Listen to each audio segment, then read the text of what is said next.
Welcome to Education Table Talk.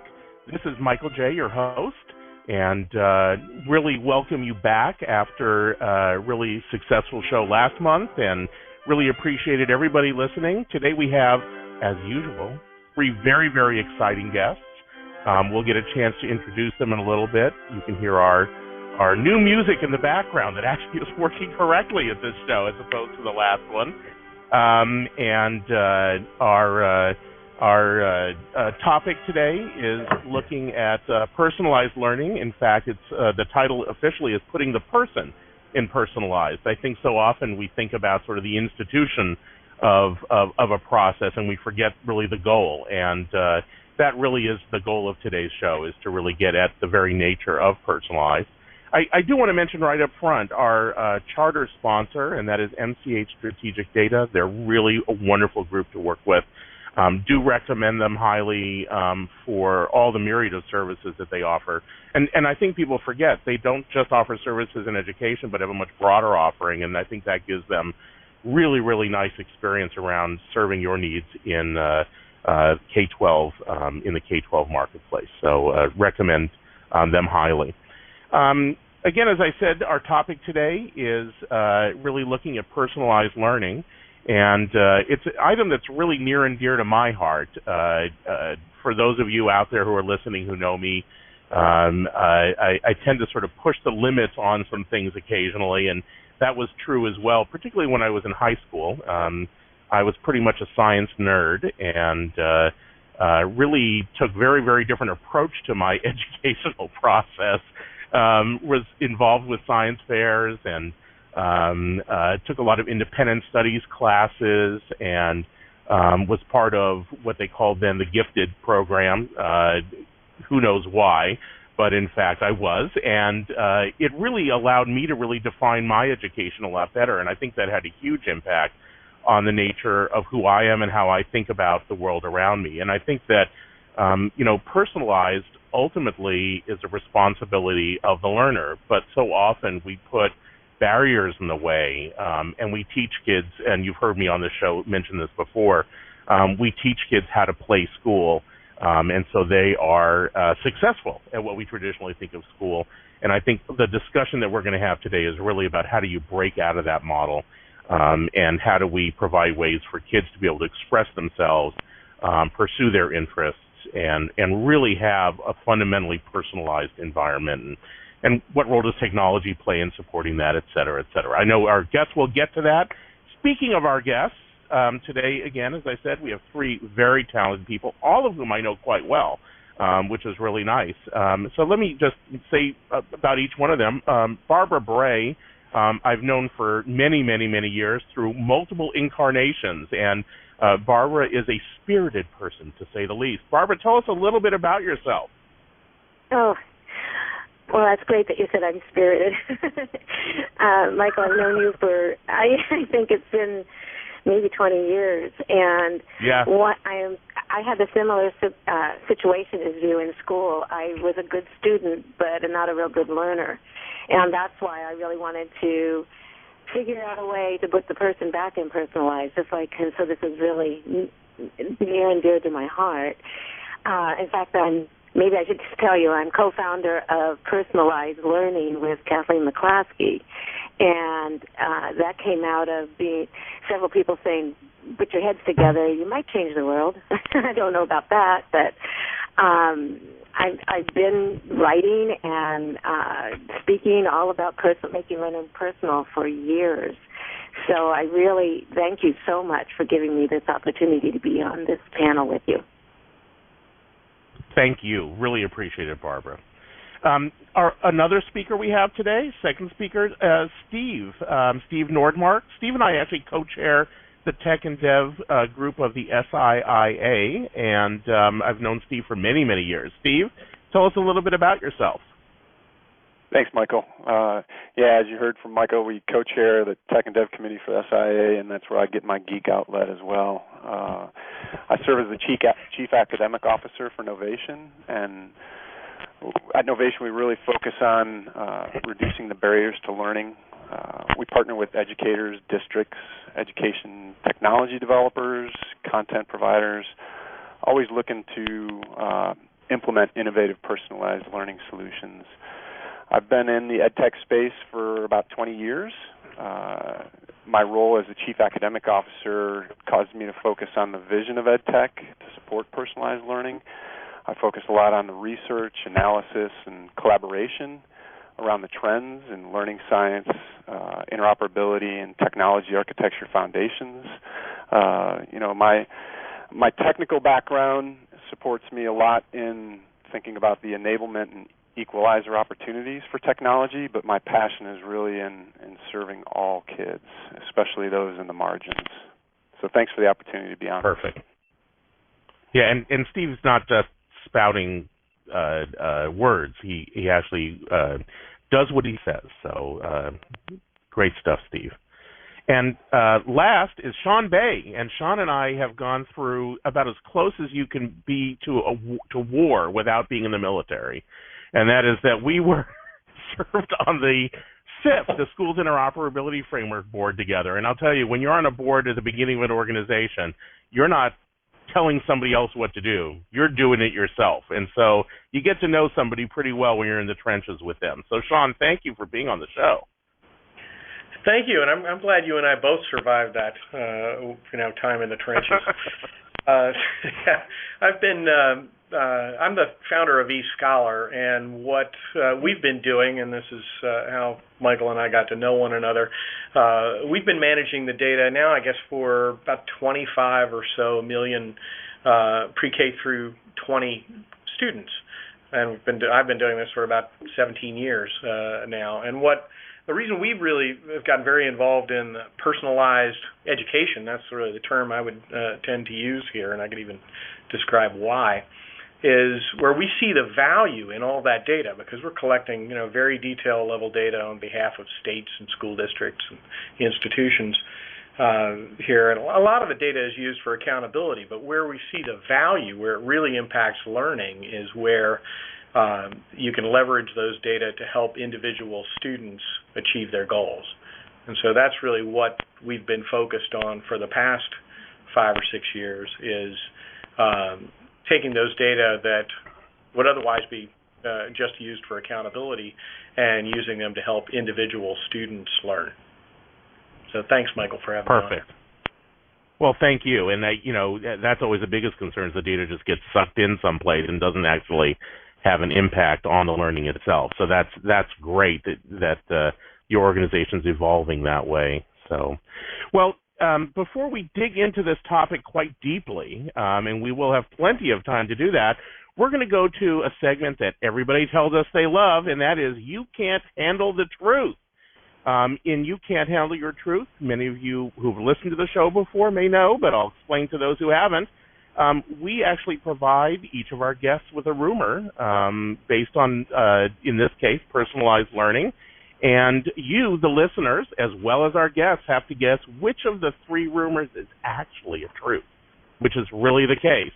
And it's a challenging way to think about it, but it's a great way to think about the topic. So we're going to go ahead and jump in with our guests reading those three rumors. The first one is going to be read by Sean Bay, and this one is called How Am I Doing? So, Sean, go for it.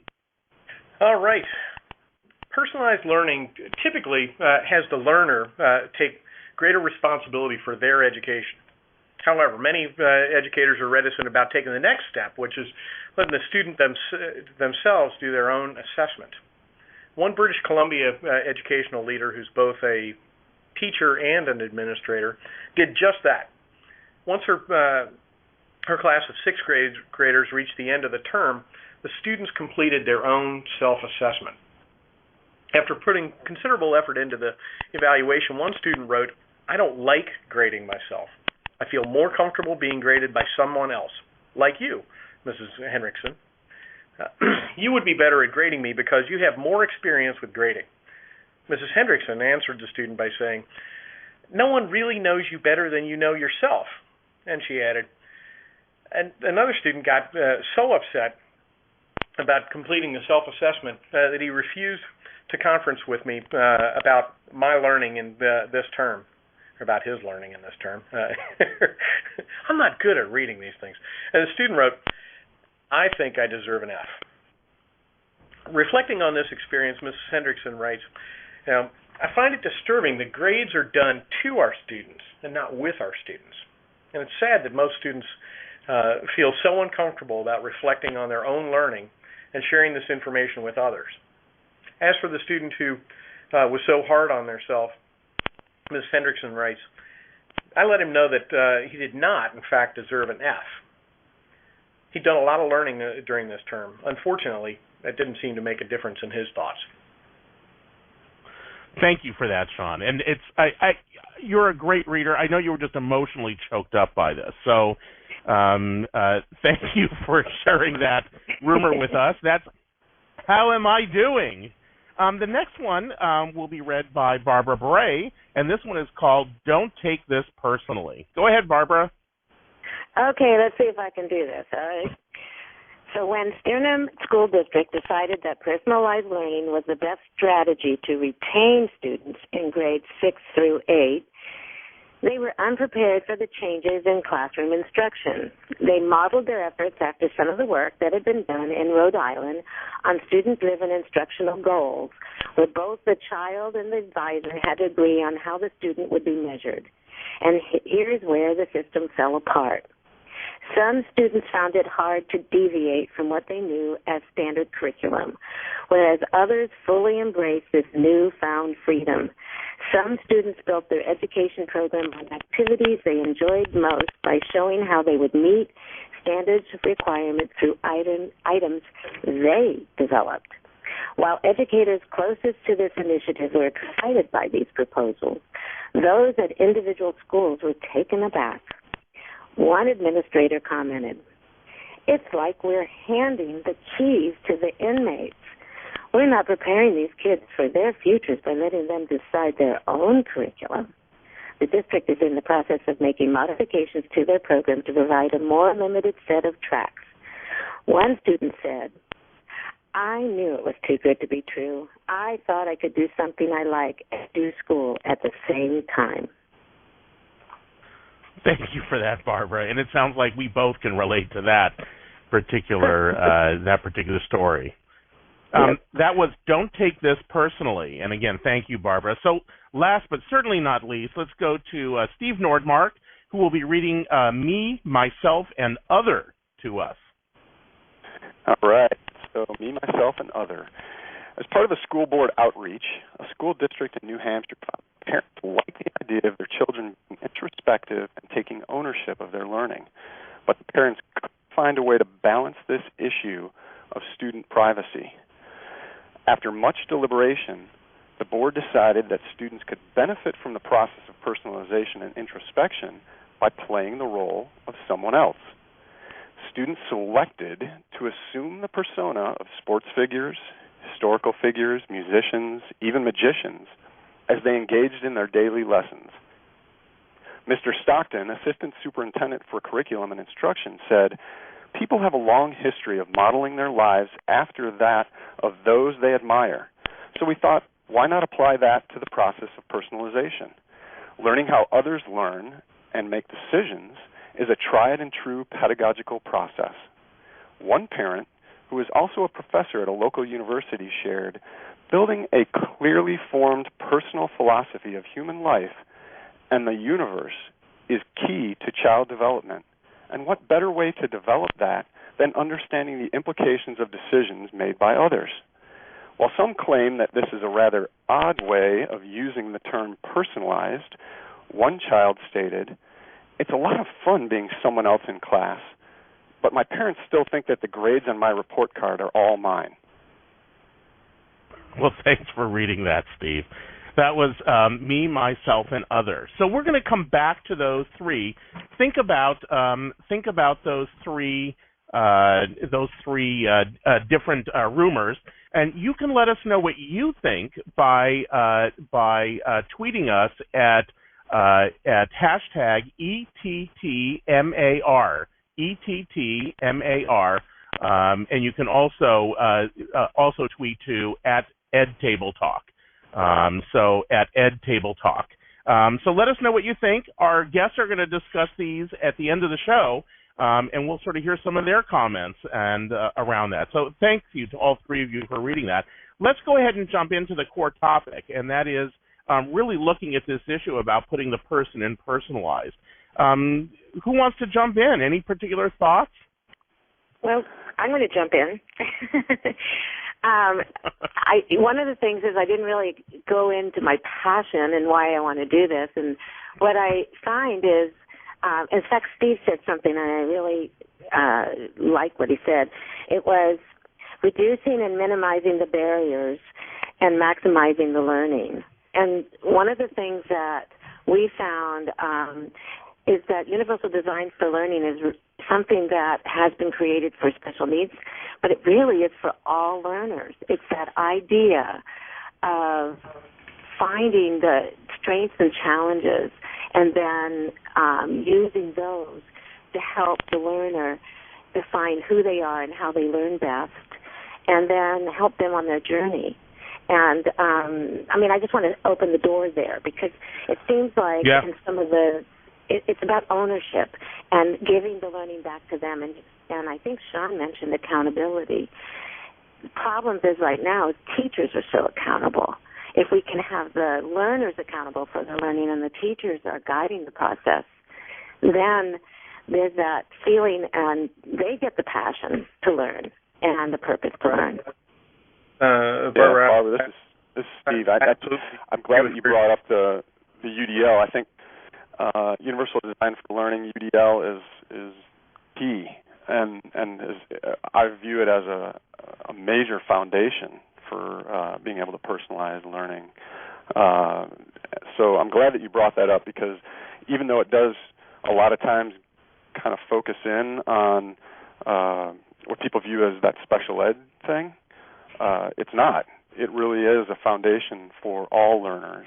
So I'm glad that you brought that up. And I'm also glad that you brought up the accountability thing because when Sean was doing his introduction, that's the one thing I wrote down, the context that you mentioned, Sean, of accountability versus individual goals. And, that locus of accountability today in public education is so far away from the learner in the majority of the cases that it's really unfortunate. So glad to hear that, you're working on opportunities to use that data that typically is pulled away from the locus of the learner and bring it back to them. Yeah, and one of the things that we're seeing here is when you get down to the individual student, and I think we're all in agreement that when we're talking about personalized, I would say personalized education. I will talk about why I would say that, but it is all students. And there are certainly a lot of places where people go, oh, absolutely, we should have individualized learning plans for special education for this population of students and that population of students. Well, the fact is, we should have an individual plan, a personalized plan for every individual student. And when you think about the accountability at the student level, the students are accountable to their goals. That's what if you think about, you talk to students and say, okay, why do you feel either engaged or disengaged? It's all about things being relevant to what they want to do, what they want to do this year in school, what they want to do with their lives when they grow up, what they want to do today.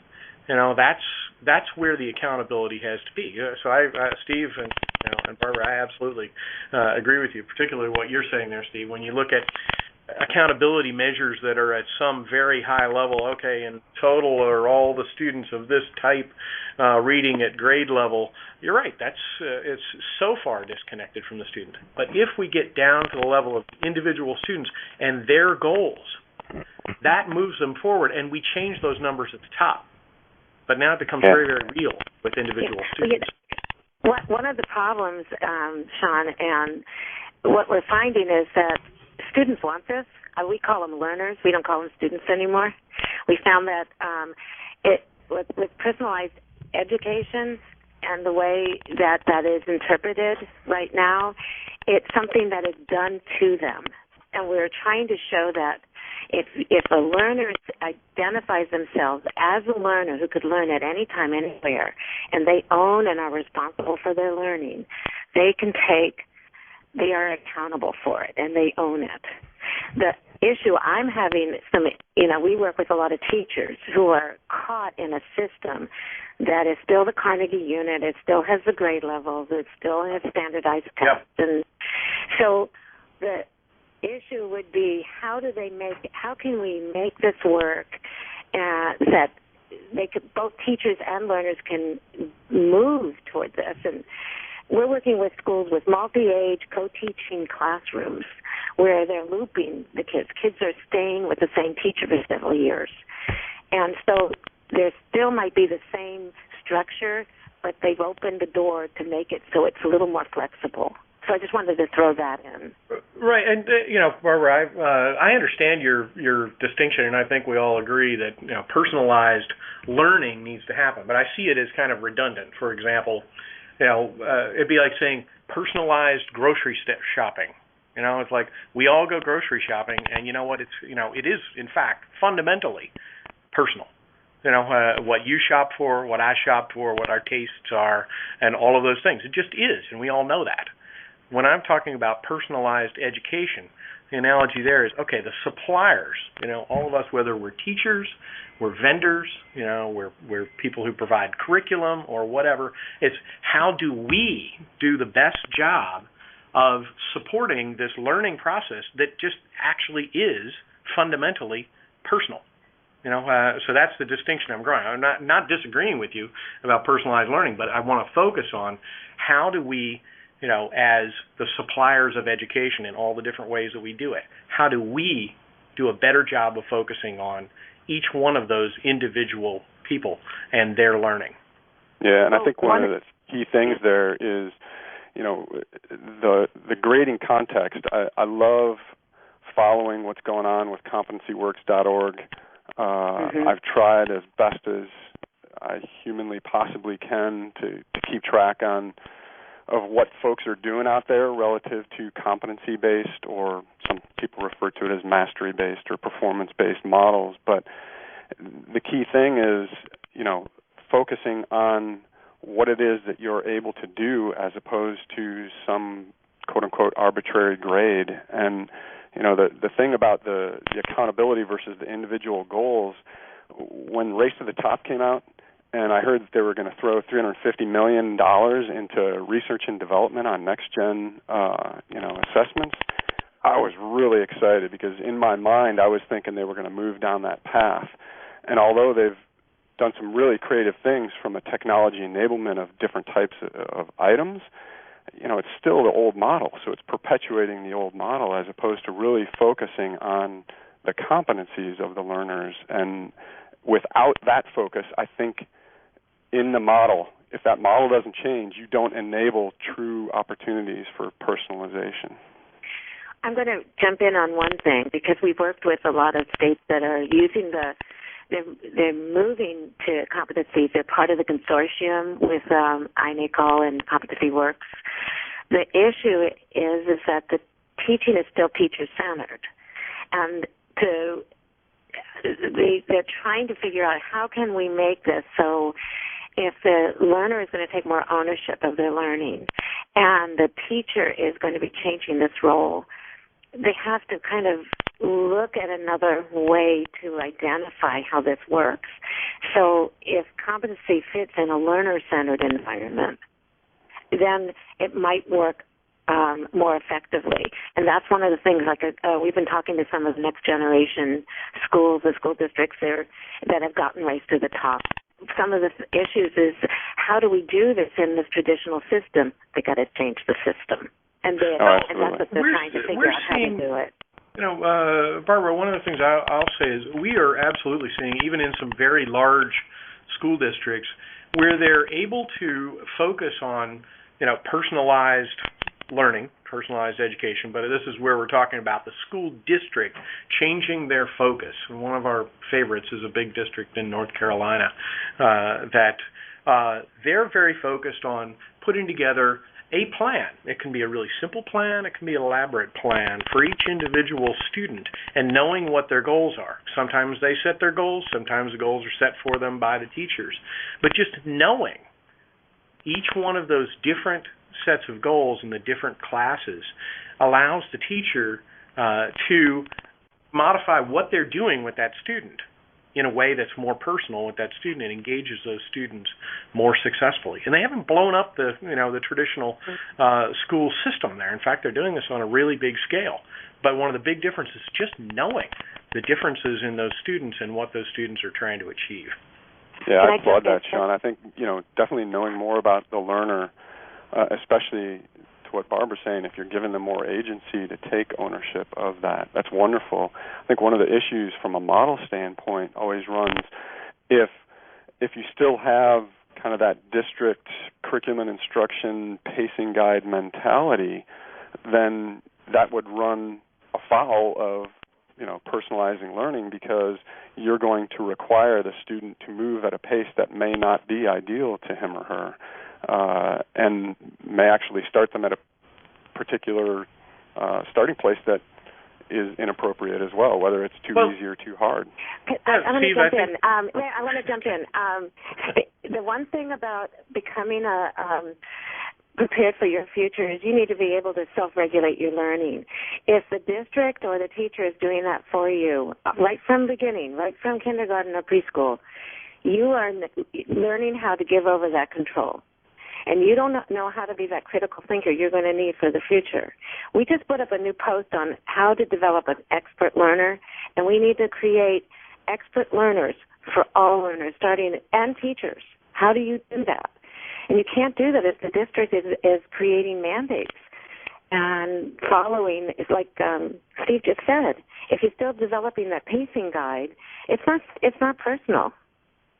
I think we all agree that those things, in fact, where we see this, I think the point I wanted to make was you don't have to blow up the system. They're absolutely, in the districts, most of them that we're working on, you do have some pretty specific curriculum, and some of that's changing right now in different states here, and you do have, of course, pacing guides and all those sorts of things. There is a conflict, without a doubt, between that and truly personalized learning for each individual student.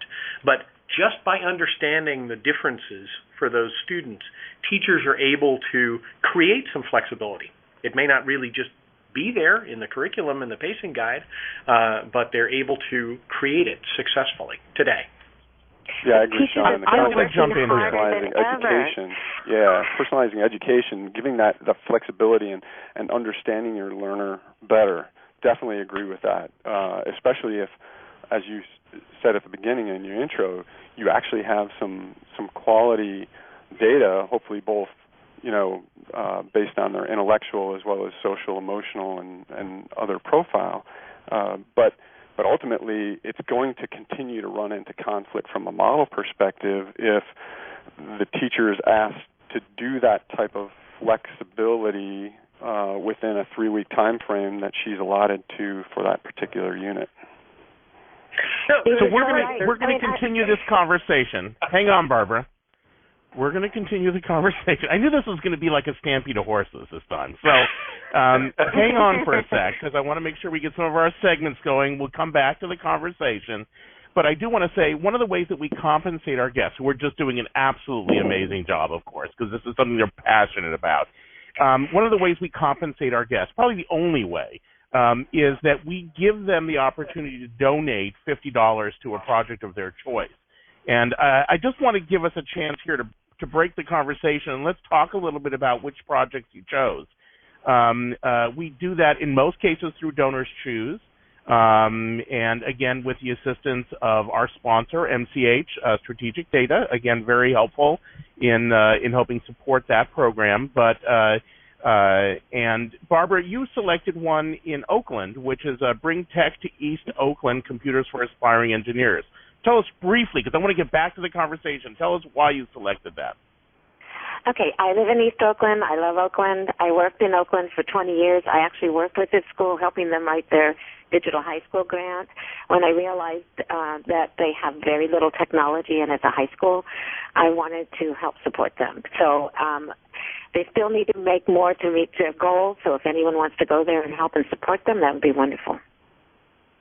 And you can get to that actually on our page from the Ed Table Talk page, or you can actually go to Donors Choose, and we have a page there that shows items that we've donated to on behalf of our guests. So you can find that there. The second one, Steve, you selected sensory room equipment, and that project has been funded. So congratulations, but still tell us about it. Yeah, thank you for the opportunity, Michael, through Ed Table Talk and MCH for doing this. When I found out that this was an opportunity for me to give back, I thought immediately about the school system where my son, who was under an IEP as an autistic student, and actually has thrived. So it was a great opportunity for me to give back to the school system and the phenomenal educators in that school system that helped my son in particular. And this one related back to the elementary school that helped support it and equipment they were looking for. Perfect. Our last, which is Sean's selection, is actually not on Donors Choose. It's actually a project that Sean has been engaged with. I will say that Sean had asked me once to speak at one of their conferences, and I had an opportunity to play duets with his daughter, who is a very talented violinist, and proceeded to tell me when I was sharp or flat, and so precocious, just like her dad. So tell us about this program, Sean. I think she was about 6 years old at the time, here. Yeah, and, don't rub it in. She's more polite now that she's grown up, or nearly grown up. But let's see. This is a program that we've supported for a long time where, as I'm sure we're all aware, that music programs in urban schools have been under siege for a long time, along with a lot of the things we were just talking about, prescribed curriculum and focus on some very, specific and narrow topics, and yet music is incredibly important and valuable in so many different ways. And this particular program, what they do is they support strings programs in urban schools, and they do it in two ways. By bringing in professional musicians to play with the students. I've done a lot with them in Bridgeport, Connecticut, and another one is pairing up urban schools like Bridgeport High School with suburban schools, and having the strings programs play together where the kids from the two different districts are stand partners together. It's a wonderful social and musical experience. Perfect. Well, again, thanks for the opportunity to donate to each of the projects of interest to you. And again, thanks for MCH's support in that process. Let's go ahead and go back to our conversation about personalized. Of course, what we just talked about, of course, each part of those has a personalized nature to it. I do want to bring in some of the data that two of our guests shared with us. Barbara, you shared some data about student engagement dropping over time and showed that, percent engagement, which of course is a really interesting piece of data just to compute, that where 76% of kids are engaged in elementary school, it drops to 61% and then drops to 44% in high school. A pretty linear drop over that time. You want to tell us about that, and let's discuss it a little bit. Well, yeah, it was pretty interesting data that it was from the Gallup student poll, and I think they did 500,000 students participated in it. And they were measuring hope, engagement, and well-being in grades 5 through 12. And it's, different metrics. They found that hope, engagement, and well-being account for 1/3 of the variance of student success. But we don't tend to measure those things. We tend to measure test scores. And the thing is that we found that engagement in school, that is like a gold standard. That's what we want. We want kids to be engaged. But, just talking to teachers, we asked them, what does engagement look like? And what does hope look like? And then how do you measure it? So we're trying to get people to really start thinking about that and look at it. I mean, what do you think about that? It's pretty sad when you look that schools are losing out by the time they reach middle school. Kids they're becoming bored and they're dropping out, and even if they're there, they're dropping out. Well, I'd like to jump in here because we've seen things very similar to what you see in these surveys here, and just by talking with students. When you ask them about school, and they'll tell you, okay, they don't see the relevance of what they're doing. And we see this. We're working with a group of districts in Texas that have started thinking differently about truancy and dropout problem. And of course, like lots of school districts, an approach they've taken in the past is if things really get bad, we'll drag the parents into court and we'll make this a legal issue here. And what they find is that doesn't work because fundamentally it's an engagement issue. It's like what you're seeing right here. When these students are not showing up, they're saying, okay, they don't see why, and this is not important enough for them to actually be there, and they don't see the relevance of it. So this is exactly what we're all trying to change here. Well, one reason why this really affected me is I live in Oakland, and the dropout rate is really high in these urban schools, and the crime rate is really high. And we need to do something now to stop it because it's only going to get worse if we don't.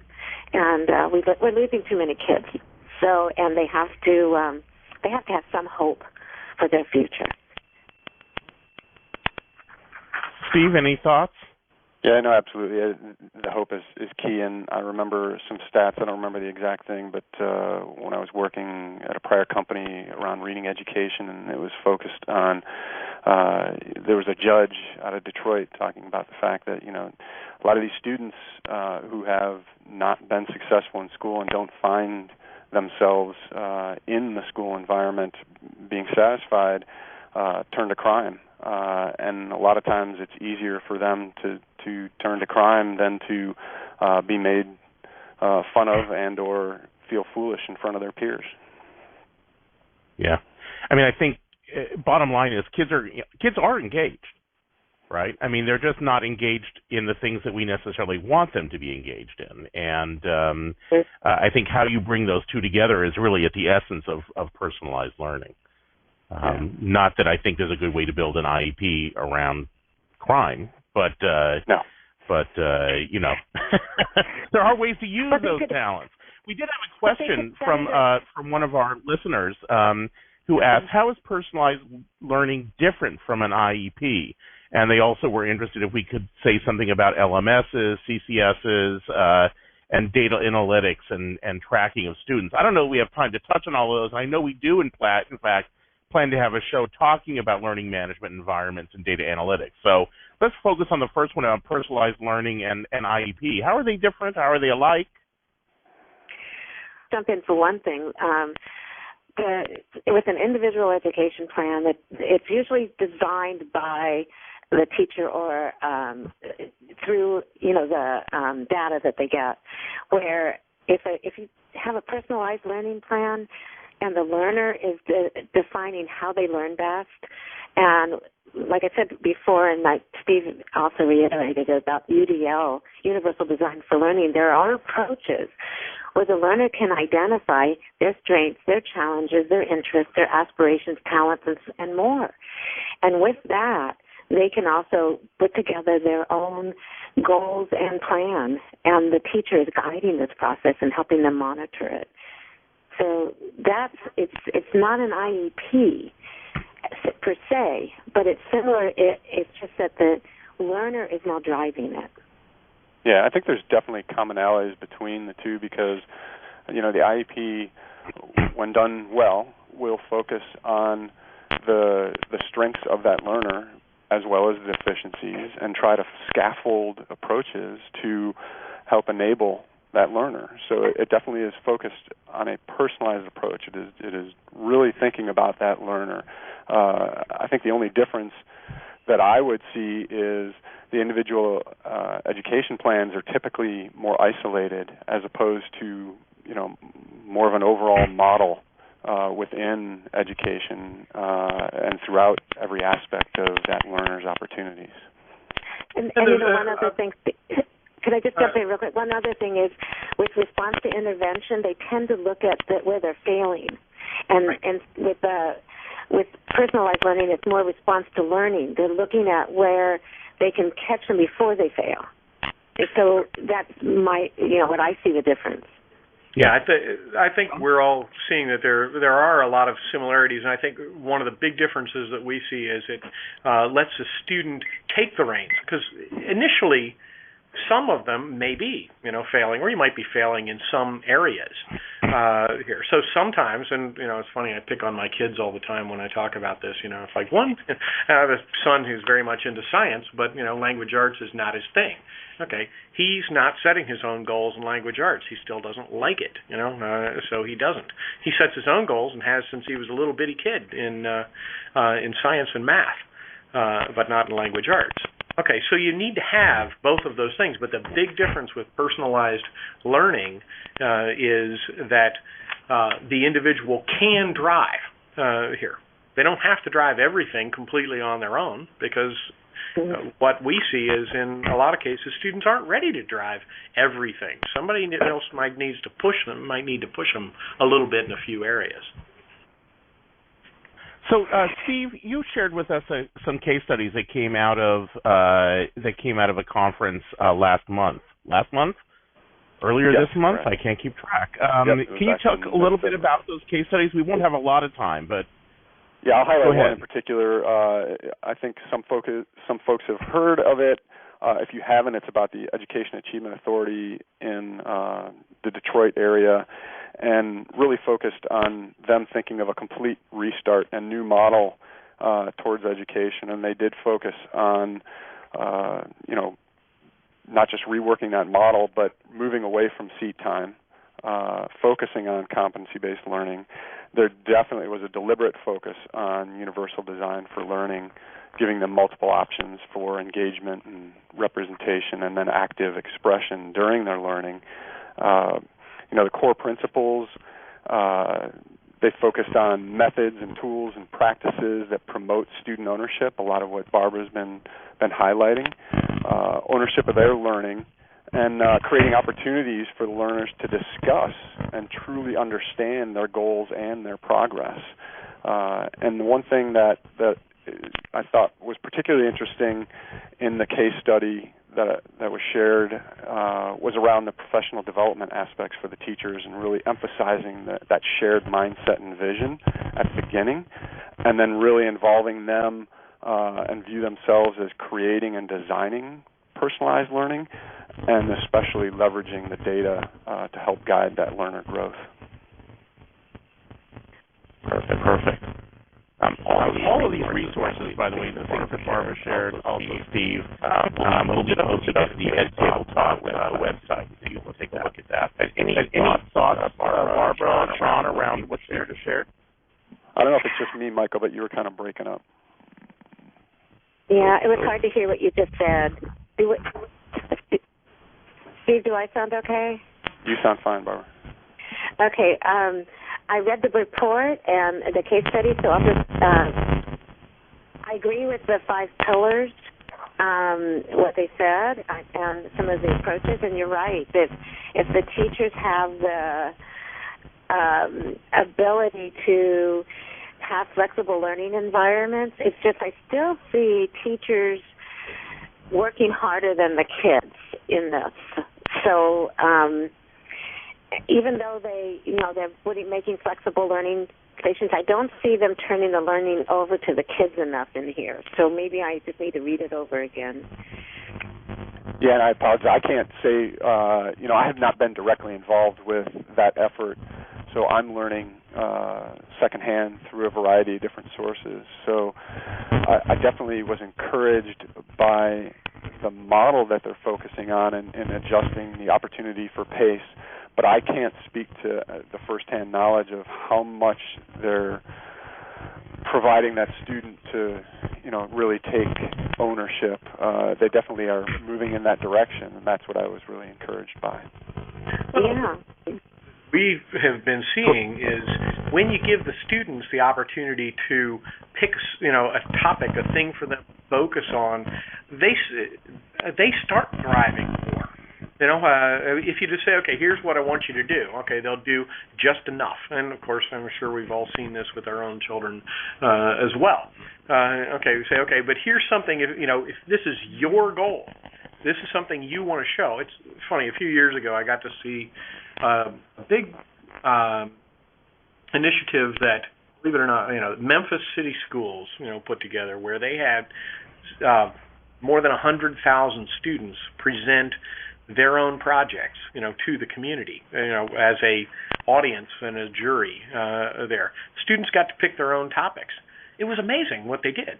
So, you want to see the students do more work than the teachers? Boy, they absolutely did.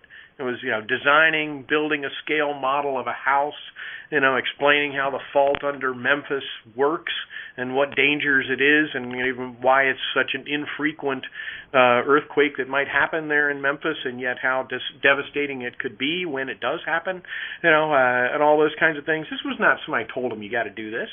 They gave them the opportunity, to do something they were passionate about. Well, see, I love that. And we need more. We need to showcase more and more of that where it's happening around the country, because I think the problem is that people need to see it. They need to feel comfortable because we've only know what we know as students ourselves or what we were taught as teachers. It's very difficult to move out of this if we're the ones still accountable. So true. Well, I'm going to take us to our next segment, which is really looking at some of the conferences that are coming up, some directly related to this topic, some less so. Let's go down the list. So those of you who are listening may be interested in attending, and we'll try to give you some tips about the nature of the conference and how you can prepare for that. The first one we're going to talk about is near and dear to my heart, and that is the Computer Using Educators of California group, CUE. It actually started at the high school where I taught, Independence High School, and I remember laying out the lines in the gym for the exhibitors and all the like. So it's a group that I know well. Barbara, you're going to be there, and you're leaving tomorrow, right? Yep, I'm leaving tomorrow, and actually I was at that high school too. I maybe helped put the lines down with you. That's how long I've been there. I actually write a column for CUE. I write the professional development column, so I'm very, it's my friends, my family, my network, and I can't wait to see everybody. But if anyone's going, they now have all the program online, and they're going to have multiple strands. In fact, there is a diversity strand for UDL. I'm going to be speaking about UDL there, Steve. So hope you're going to be there. I wish I was. Yeah, and but there's a lot of wonderful.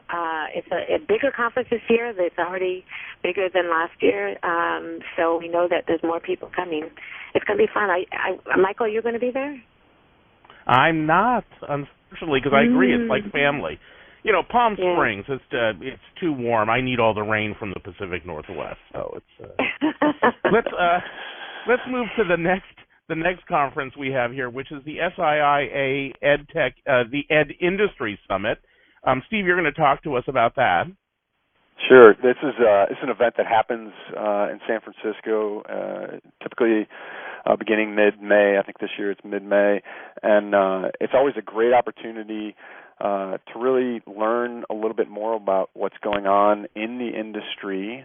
It is typically more industry-focused, vendor-focused than it is educator-practitioner-focused, but we certainly do our best to bring in those from the field to help us truly understand the reality of the opportunities. And I'm particularly excited. Michael and I, as he mentioned at the beginning of the hour, are involved with the Tech and Development Committee, and there's always a Tech and Dev strand, and we try to focus on the aspects of the foundational elements of personalized learning, and based on our last conversation, I think there's some key ones, not the least of which understanding metadata related to learning objects and how to tag those effectively to meet the needs, personalized needs of learners. Okay, Perfect.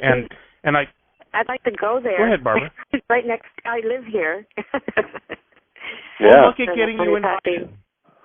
Yeah, that sounds great. And I know that representatives from MCH Strategic Data, our sponsor, will be not at Q, but they may be at Q, but certainly at the Ed Industry Summit as well. So I do want to throw in the CIC, Content in Context. That's the AAP conference. That's the following month in June 2nd through 4th in Washington, D.C. There's a global day. There's then 2 full days of really good introspection about the publishing industry and the nature of creating instructional resources, the nature of the economy, looking at technology, real innovative group. And for full disclosure, again, I'm the co-chair of that conference. So let me know if you plan to come. I'll make sure you have a productive time there. Let's talk quickly about ISTE. It's a little further out, and that's going to be in Atlanta, Georgia. If you're not familiar with ISTE, then you got to get familiar. International Society for Technology and Education. For those of you who have been out of the loop, that's what used to be called NEC, and that's June 28th through July 1st in Atlanta. I'm sure it'll be hot and sweltering, so you'll have lots of time with lots of people in the convention hall and lots of great sessions. So highly recommend that conference. And Barbara, let's turn back to you for the last one we're going to discuss, which is the 5 W's personalized learning. Well, actually, can I go back to ISTE? Because sure. We're going to be at ISTE, and we're bringing several schools, coaches from different school districts to talk about their projects and how they're personalizing learning there. So we're going to be doing a poster and a presentation sessions. So, and also looking at, they also have a thing called Hack Ed. I don't know if anyone knows about that, but it's the day before. And so those are always fun. So I don't know if anyone's, I don't know, Sean and Steve, are you going to be there?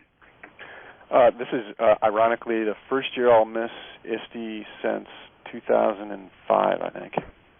Oh, wow. Geez. Sean? Actually, no. I don't know if we're going to have folks there. I know I'm not going to be at that time. Oh, okay. Sorry. Oh, well. I'll miss you guys. Well, so tell us quickly, Barbara, about 5 W's, because we need to get on to our You Can't Handle the Truth ending here. Okay, well, the 5 W's of personalized learning is an e-course that we put together. That is the what, the who, the where, the wow, and the why of personalized learning. And we are on our 15th, I think 13th or 15th section of it, and we just filled up, so we don't have openings right now, but we're going to be offering it again. It's on our website. Well, so our website, we'll let people know. Let them know. You're offering. Mm-hmm. Yes, absolutely. So let's go back to our You Can't Handle the Truth. We had 3 different readings here. Tell us what you guys think. Which one do you think is the truth? This is Steve. I just hope it's not mine. Mine too. I think I found, just from my casual observation, there was a little more reality possibility in both Sean's and Barbara's, but I think, from a shock value standpoint, I'm scared that the one I read will be the one that's true. Sean? Yeah, I'm thinking that how am I doing that I butchered when I read it, but it seems if this isn't a true story, this story definitely exists out there.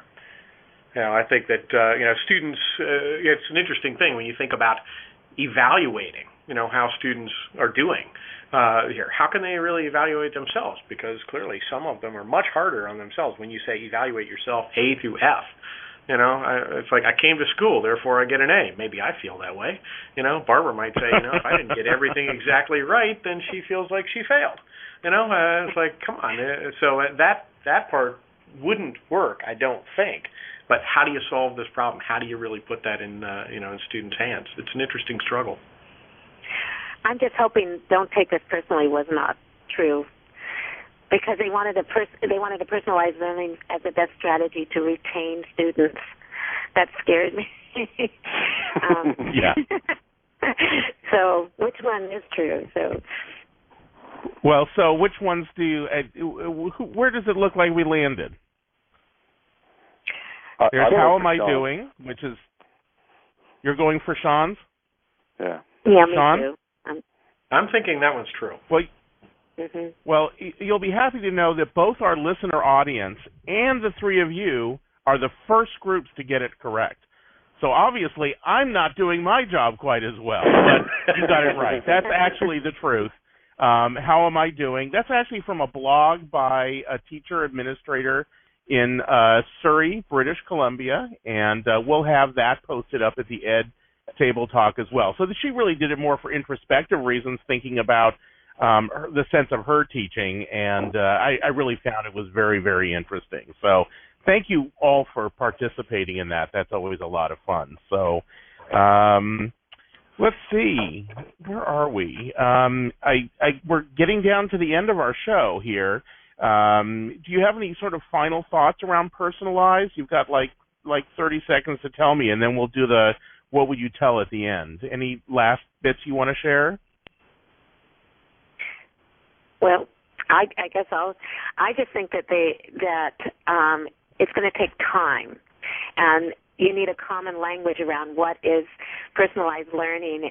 This is from our own experience, is that if you want everyone to be on board and to actually move the process, and so teachers are feeling like they're not the only ones doing this, or one teacher doing this in the school, there has to be a shared meaning and a common language, and that takes time. And even with the three of us, we're pretty close, but we might be a little different here.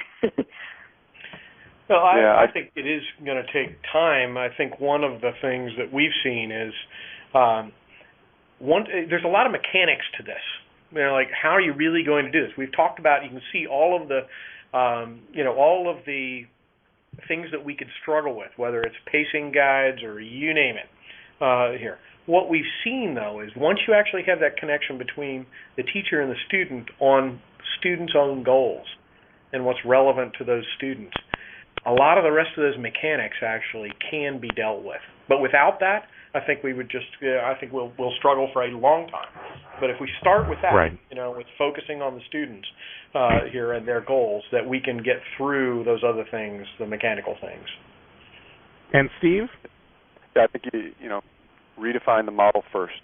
Make sure you got a strong focus on PD, especially around universal design for learning and the context of embedded formative assessment, and make sure there's room to build that metacognitive feedback for the learner, the stuff about student agency that has been advocating so strongly for and rightly.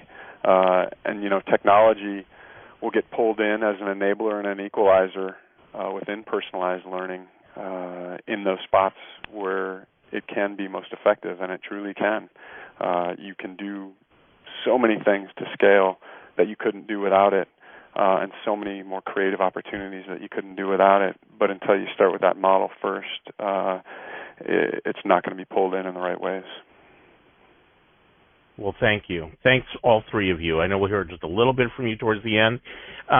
This was our show on putting the person in personalized education. We know there's a lot more to talk about on this topic. Just make sure you join us. April 22nd is our next show. The topic is Science Education, the Next Generation. It's at the usual time, 11 a.m. Pacific or 2 p.m. Eastern. By then, hopefully, we'll also have it so that you can download Ed Table Talk from iTunes. You can also get it from Blog Talk Radio. I do thank, again, our sponsor, MCH Strategic Data, a wonderful group to work with, and highly recommend working with them. I'll be at the London Book Fair in early April, so I'll be happy to share that at the next show. But let me just ask our guests to give one piece of advice. You have 15 seconds each. What piece of advice would you give a district or a teacher who is making a move towards personalized learning? Sean. Steve, I'd say get to learn the universal design for learning guidelines, understand them, and start working to adapt them in your classroom. Sean. Okay, and this is Sean. Know what your students want to achieve, what their goals, what they love. And Barbara. I'm going to say ditto, ditto, because they both have everything I want to say. But think of your students as learners first and focus on them and their goals. Perfect. Thank you, everybody. This is Ed Table Talk out. Appreciate it. Bye-bye. Thank you, Michael. Thanks, Michael. Thank you, Michael. Bye. Thanks, everybody. Bye.